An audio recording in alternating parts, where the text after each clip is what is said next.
नमस्कार दोस्तों, प्रयागराज भारत के सबसे प्राचीन शहरों में एक है। प्राचीन ग्रंथों में प्रयाग या तीर्थराज प्रयाग के नाम से जाना जाता है। प्रयागराज का अर्थ है संगम।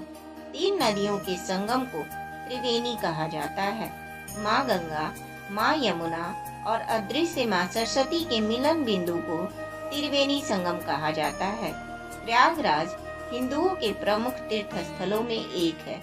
प्रयागराज में प्रतिवर्ष माघ मेला लगता है। 6 वर्षों में अर्ध कुंभ मेला और 12 वर्षों में महाकुंभ का आयोजन होता है।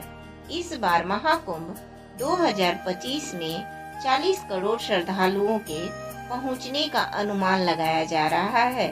इस बार योगी सरकार ने त्रिवेणी संगम पर इतने श्रद्धालुओं के पहुंचने के अनुमान को देखते हुए बहुत सी खास सुविधाएं का ध्यान रखा है। 2025 त्रिवेणी संगम के तट को 900 मीटर चौड़ा किया गया है। यहाँ पर श्रद्धालु स्नान करेंगे। इस बार महाकुंभ का आयोजन 13 जनवरी 2025 पौष पूर्णिमा के दिन पावन स्नान के साथ शुरुआत होगा और इसका समापन 26 फरवरी 2025 को महाशिवरात्रि के दिन अंतिम स्नान के साथ समापन होगा। इस दौरान कई खास स्नान होते हैं जिससे शाही स्नान कहा जाता है।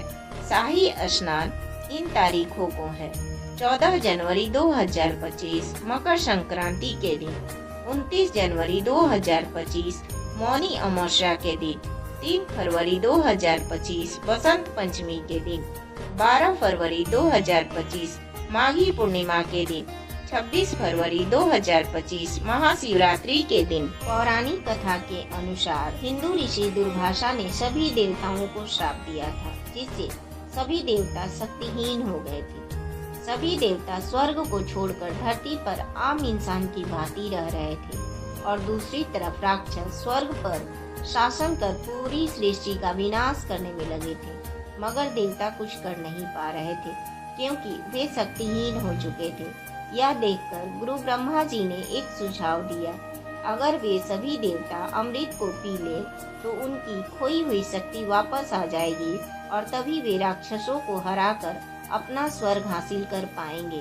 पर देवता ऐसा कर नहीं सकते थे क्योंकि वह अमृत स्वर्ग लोक में ही था और ऐसा करने के लिए देवताओं को राक्षसों का मदद लेना पड़ा। देवताओं ने राक्षसों को अमृत का लालच देकर कहा, अमृत का आधा देवता के पास और आधा राक्षसों को दे दिया जाएगा। तब राक्षस देवताओं की मदद के लिए तैयार हो गए। तब स्वर्ग में अमृत की खोज की गई और स्वर्ग में समुद्र मंथन किया गया। मगर अमृत मिलते ही देवता उस अमृत कलश को ले लिए। देवता और राक्षस दोनों इस अमृत कलश को हड़पना चाहते थे।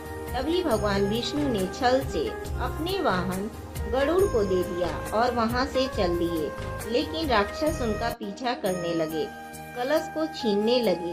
तभी कलश से 4 बूंदे पृथ्वी पर जा गिरा और माना जाता है अमृत की बूंदे हरिद्वार की गंगा नदी, प्रयागराज की त्रिवेणी संगम, उज्जैन की शिप्रा नदी और नासिक की गोदावरी नदी में जा गिरा।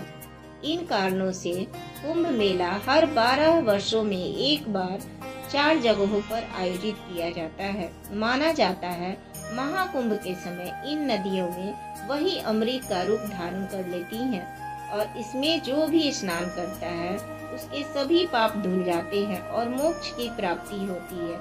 इसके अलावा साधु संत धार्मिक गुरुजनों से मिलने का और आशीर्वाद प्राप्त करने का अवसर प्राप्त होता है। अगर आपको मेरा यह वीडियो अच्छा लगा हो तो प्लीज मेरे चैनल को सब्सक्राइब कीजिए, लाइक कीजिए और शेयर कीजिए। जय माता दी।